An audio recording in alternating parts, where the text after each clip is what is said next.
Pemirsa, Sekolah Tinggi Farmasi Mahaganesha menggelar wisuda perdana D3 Farmasi. Kegiatan tersebut juga dirangkaikan dengan penyumpahan dan pelantikan ahli madya farmasi.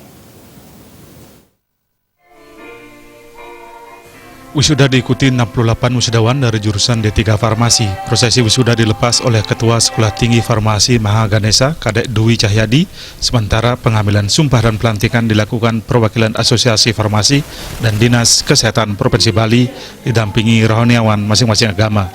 Wisuda tahun ini merupakan wisuda perdana bagi Sekolah Tinggi Farmasi Mahaganesha sejak didirikan 3 tahun lalu. Para wisudawan ini telah mengikuti semua proses dan tahapan pendidikan dengan baik hingga ke tahap akhir yakni wisuda. Meski tergolong lembaga pendidikan baru, namun kualitas proses pendidikan di Sekolah Tinggi Farmasi Mahaganesha sangat mementingkan kualitas. Tujuannya untuk menghasilkan lulusan yang memiliki kompetensi maksimal dan memiliki daya saing di dunia kerja. Menurut Ketua Sekolah Tinggi Farmasi Mahaganesha, Kadek Dwi Cahyadi, 68 orang wisudawan ini telah berhasil diterima di dunia kerja. Hal ini tak terlepas dari kualitas lulusan yang memiliki kompetensi mumpuni di bidang kefarmasian sehingga bisa memenangkan persaingan di dunia kerja. Ini adalah wisuda pertama dari Sekolah Tinggi Farmasi Mahaganesha yang sekaligus menjadi lulusan pertama kami yang akan kami lepaskan ke masyarakat.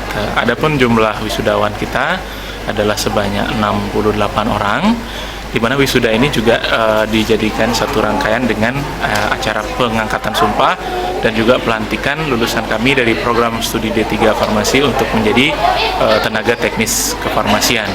Besar harapan kami nantinya lulusan kami dapat diterima di masyarakat, dapat mengisi posisi sebagai tenaga kesehatan, khususnya tenaga kefarmasian di masyarakat.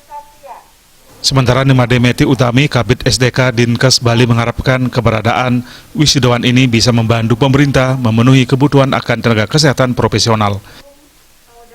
Dapat berkiprah membantu pemerintah di dalam pengisian kebutuhan dengan tenaga kesehatan di farmasian ini untuk di fasilitas pelayanan kesehatan. Jadi karena sekarang indikator kesehatan salah satunya adalah memenuhi kualitas dan kuantitas sumber daya kesehatan di. Sementara Ketua LLDIKTI Wilayah 8, Profesor Nengadasi Astao mengharapkan lulusan Sekolah Tinggi Farmasi Mahaganesha tidak hanya mencari pekerjaan, tapi bisa menciptakan peluang kerja dengan bekal keterampilan dan keilmuan yang mereka miliki. Berwirausaha sangat dimungkinkan terlebih di masa pandemi COVID-19 seperti ini. Dan di era sekarang ini kolaborasi antara obat modern dengan obat tradisional adalah ladangnya jurusan farmasi, kan gitu kan? Jadi menurut saya kalau dia mau berkolaborasi dengan jurusan biologi dan lain sebagainya, jurusan kimia dan lain sebagainya nanti, maka peluang ke depan ini tidak hanya job seeker tapi job creator.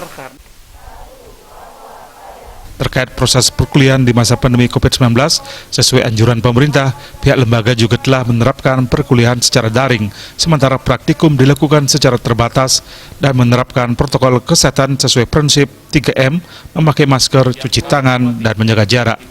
Riasa Bali TV.